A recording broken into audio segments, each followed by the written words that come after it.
So I have a big problem with my art and I don't know what to do about it. You might have this problem too. I have lots of thoughts about it. I have no solutions. So I don't know if this is going to be a useful video. Maybe you can help me below in the comments. All right, so I was watching a video by a YouTuber called Hughes who does really good portrait videos. And she was saying she's having a struggle, she was saying in that video, because she's not sure what her focus should be. And she has really good videos about doing portraits with gouache, with oil, digitally, with pastels, with marker pens. And so, that's a struggle because you kind of want it, you want it all. You enjoy all the different materials, but then which one, should you specialize in, or should you specialize? But one nice thing there is that a sort of through line to the art that I've seen her make is that it's portraits and it's this sort of chunky shapes, painterly style, which I really like. And so that's good. I have a little bit of that issue with the materials too, but I just also want to paint all different types of stuff in all different types of styles. So I want different materials. I want to be amazing at all of them. Different styles and completely different subjects. So I'm working on like watercolor portraits. I'm working on charcoal figure drawings with charcoal pencil, like gestural style, but also longer rendered ones. Watercolor landscapes, but then also, I want to do watercolor portraits like Nick Runge, but I also want to do like the type, like Jared Cullum does these, has a really beautiful watercolor illustration style, heavily stylized, and he'll even do people's family portraits in that style, right?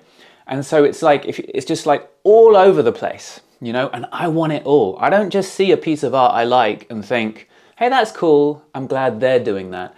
I see it and I go, that's cool, and I'm gonna learn how to do that now. And it takes me away from something else.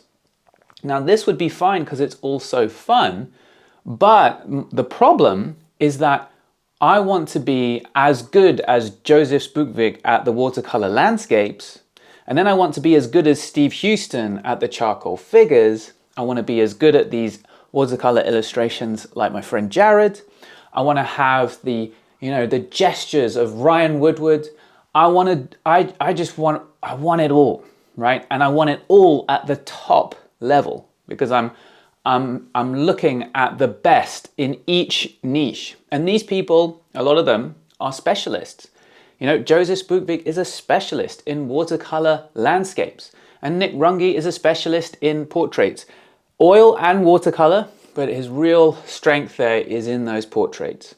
And then Steve Houston, really amazing at figures, and he's good at other stuff too. He does work on other stuff, but has that real strong specialist skill and has been doing it for so long as well.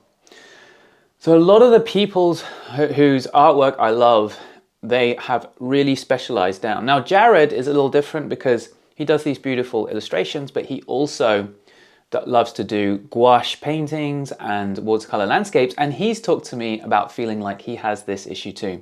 So my question to myself is, should I let go some of these? Should I think about what is the number one?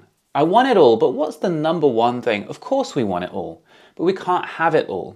So if I want to get really, really good, do I just need to choose one thing and focus on that?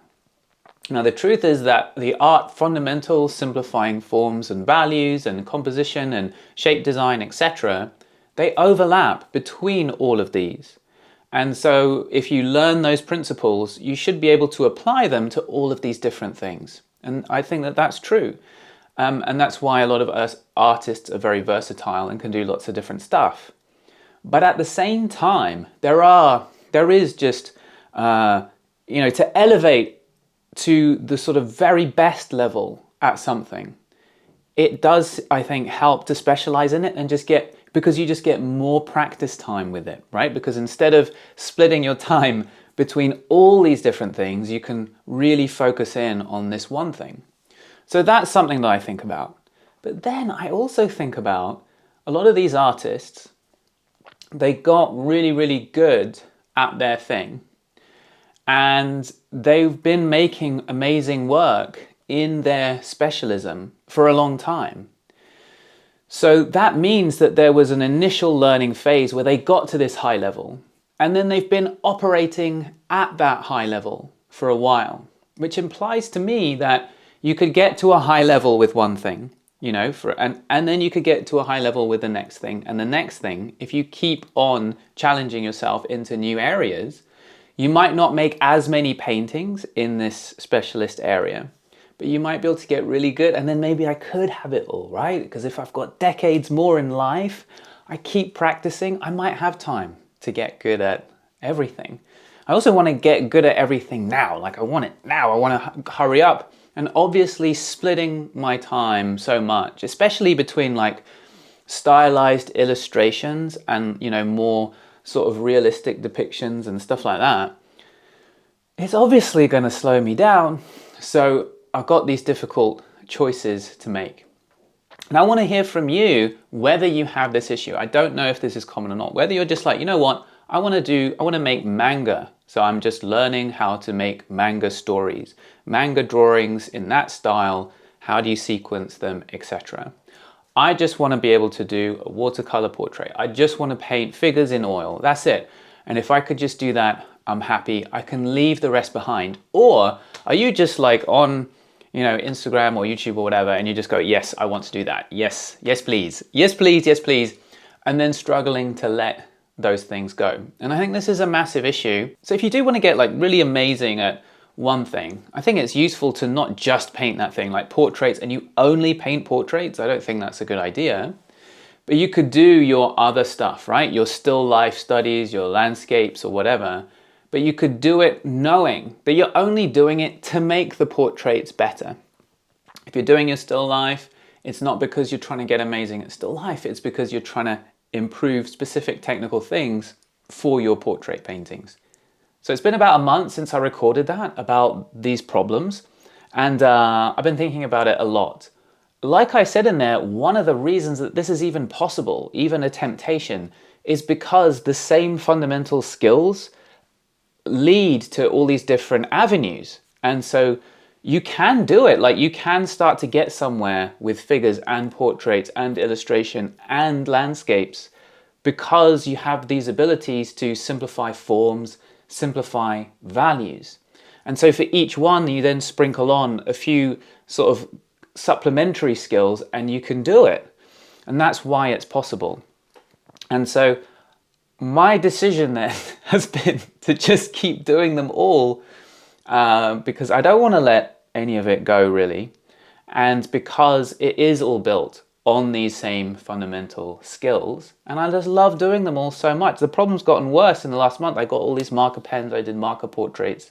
Okay, but if I continue to really focus on those fundamental ideas, but what I want to start to do more and more in all of them, across all of them, is bring in more design choices, more stylization. So when I'm doing my portraits, I've just been trying to learn the fundamentals of portraiture, and now I feel like those are in place and I can start to develop more the actual style and shape design ideas that I want to bring out in portraits, something I've been doing in figures for a little while. I think that will help with the sort of illustration and stylized characters that I also want to work on. And I've been developing those as well, but using similar ideas in terms of the shape design.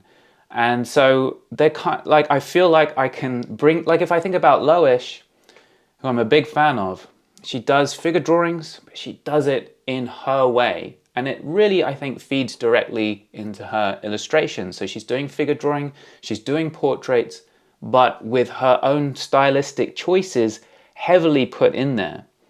And so I want to start to do more practice with that, continue to do those fun. None of this works without just the fundamental skills, where there are maybe fewer design choices, but just learning to draw. And so continue to build that, but then do lots more practice with these stronger stylistic choices. And then when it comes to the landscapes, kind of do them with the view that they will be the backgrounds to people. I want to be painting people in scenes, whether it's illustration or from life, I want to be painting and drawing people in scenes. So hopefully all of this will come back to that. And I want to put a lot of strong design and shape choices into that. So this is a way to do all these different things, but bring it into a sort of coherent art idea that I want to develop. And one thing I've been thinking about is I don't necessarily need to have a really clear picture, a really sort of stripped back idea of what like a real clear view of exactly where I'm going and how I'm going to get there. The thread that I think is going to pull me along here is, what do I love? What do I care about the most? And as I get pulled along by those threads, because I love lots of different things, I think I'm going to find my way towards the art that I really, really want to make. And so kind of forcing myself to let go of these things, because I think it's more practical that way, I think I might be leaving something behind that I don't yet want to leave behind. So I would love to hear about you. One thing that you may experience is, as you get more into art, you realize you love more and more stuff that you might not have loved before, and then your attention starts to get more and more wide. Have you experienced that? Or have you actually narrowed down on what you love as you've gotten into it more? You thought, oh, all of these things look cool, but as I get more into it, I realize it's really this specific thing that I want to do, and you've gotten more narrow, or has your interest gotten more wide? So I would really love to hear your experiences with this. Maybe make a list of all the stuff you love and are trying to do at once. And if you're a specialist and you've got no problem with that, I'd love to hear that too. So I'd love to make the comment section for this one all about what everyone's doing. What do you love in art, and what are you working on, and how are you navigating this issue?